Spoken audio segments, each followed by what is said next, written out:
Politicized and weaponized. Former FBI agents turned whistleblowers alleging widespread abuse by the Bureau, claiming that the rogue agency is actually targeting Americans for their political beliefs, specifically conservatives, as well as retaliating against the whistleblowers themselves. This during a really explosive House weaponization hearing earlier this week. Take a listen. I believed our departures from case management rules could have undermined potentially righteous prosecutions and may have been part of an effort to inflate the FBI's statistics on domestic extremism. My family and I have been surviving on early withdrawals from our retirement accounts, while the FBI has ignored my request for approval to obtain outside employment. It appears that I was retaliated against because I forwarded information to my superiors and others that questioned the official narrative of the events of January 6th. In weaponized fashion, the FBI allowed me to accept orders to a new position halfway across the country. They allowed us to sell my family's home. They ordered me to report to the new unit when our youngest daughter was 2 weeks old. Then, on my first day on the new assignment, they suspended me, rendering my family homeless. They refused to release our goods, including our clothes, for weeks. The FBI will crush you. This government will crush you and your family if you try to expose the truth about things that they are doing that are wrong. Just really stunning allegations there. Bringing us now to talk about this more, former U.S. Acting Attorney General Matthew Whitaker. Good evening, sir. Hey, good to be with you. Thank you for having me. You just have to wonder, will there be any repercussions? Why would the FBI doing this? And what should be the response towards a government agency allegedly behaving this way? Yeah, this is very concerning, and all these gentlemen that testified were FBI agents, and so they are the best of the best. They're law enforcement officers. They know how, what's right and what's wrong, and so all of their testimony was compelling. And the question is, will there be any ramifications, or is there any opportunities for them to be reinstated or otherwise reimbursed for their not only inconvenience, but disruption and really, having their lives turned upside down? I don't know. Right now, this Department of Justice and this FBI is not running according to regular order. And that's very concerning for me as someone that, by my time at DOJ, insisted on regular order and doing things the right way for the right reason. So we're going to have to wait and see. I mean, these allegations are really, bombshells. They really are. As a journalist with a lot of experience, almost 20 years experience, I've worked with a lot of FBI agents, and I want to say that most of them are great guys. But you just have to wonder at that upper echelon, what is going on?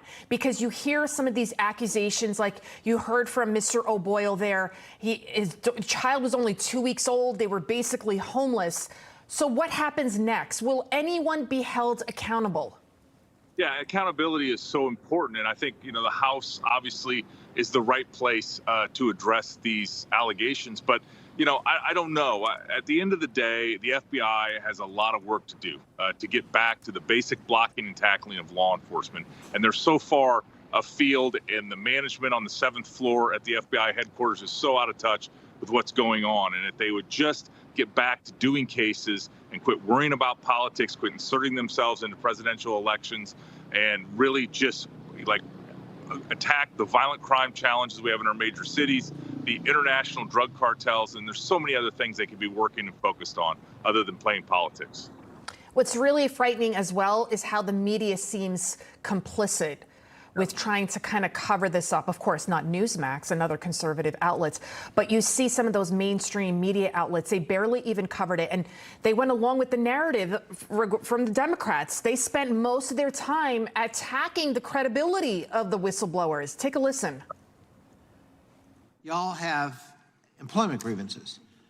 That doesn't make you whistleblowers. As part of their mission, my colleagues have brought in these former agents, men who lost their security clearances because they were a threat to our national security. These are not whistleblowers. They've been determined by the agency not to be whistleblowers. Are you deciding that they're whistleblowers? The allegations that we are dealing with here today, and the reason why whether or not people are whistleblowers matters or your credibility matters, is you're just the 3 individuals, 3 people in an organization of tens of thousands. But how did they know they're not whistleblowers? Yeah, so the agency, DOJ and the FBI are supposed to determine if these people that are whistleblowers. I mean, that seems a little bit like the umpire playing the game and deciding the outcome of who's going to win. I am very concerned that the Democrats didn't take this last week of not only the Durham report but these FBI hearings seriously. They have no interest in reforming federal law enforcement because you know why? It helps them win elections, and that's really at the root of this, and it's kind of disgusting. You know, we have these hearings. Every time we cover a hearing, people on the street, they'll say to me, okay, what comes out of the hearing? So what's next after this?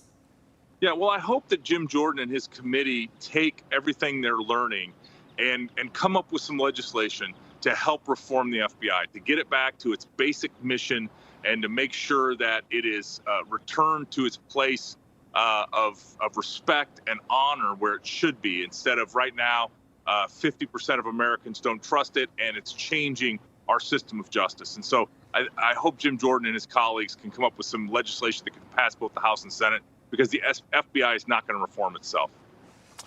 Couldn't agree with you more there. And you also have a lot of political leaders who are saying that it needs to be dismantled altogether. Hopefully that won't be the case and they can just somehow get some of those bad apples out of there. Matthew Whitaker, thank you so much for your time this evening. Good to see you. Thank you. Florida Congressman Greg Steube joins us now. Congressman, thank you so much for joining us. You were at the weaponization hearing these explosive allegations firsthand.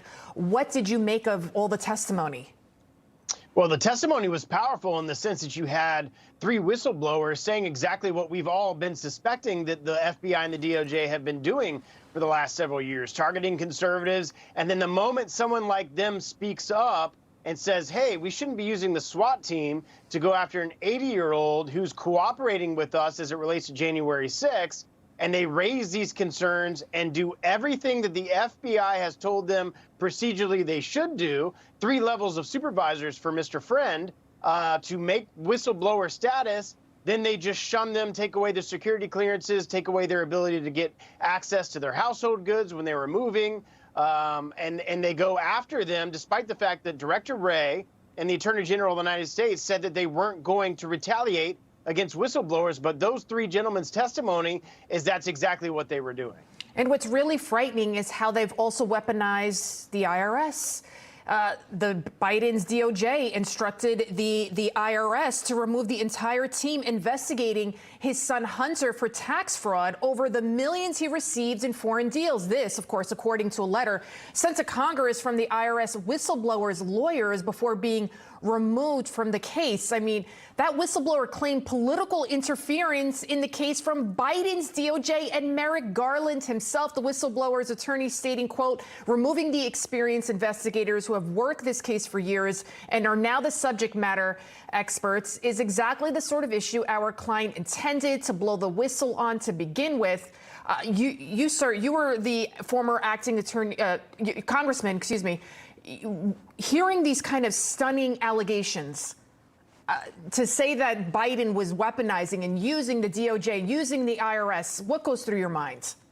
Yeah, and these are all the things that are factually happening based on evidence from these different whistleblowers. I also sit on the Ways and Means Committee the chairman got the letter from that attorney last week, and I can guarantee you that that committee is going to get to the bottom of those allegations. And if true, again, the IRS commissioner stated on the record, the chairman asked him just a few weeks ago, are you going to retaliate against whistleblowers? They said, absolutely not. We will follow the law, and that's absolutely what's happening.